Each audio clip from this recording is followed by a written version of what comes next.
Remember guys, I always giving away the number in the early morning guys. Not So you can ticket. come out and catch us guys giving out the number guys. That means to say guys, if you don't have a number, you don't have a seat guys. You have to stand. So the earlier you come out, you can get your number to go on the bus guys.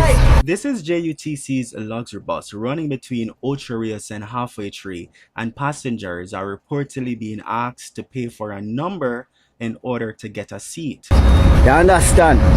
550 for go half a tree from Ochi. Reyes. Remember that.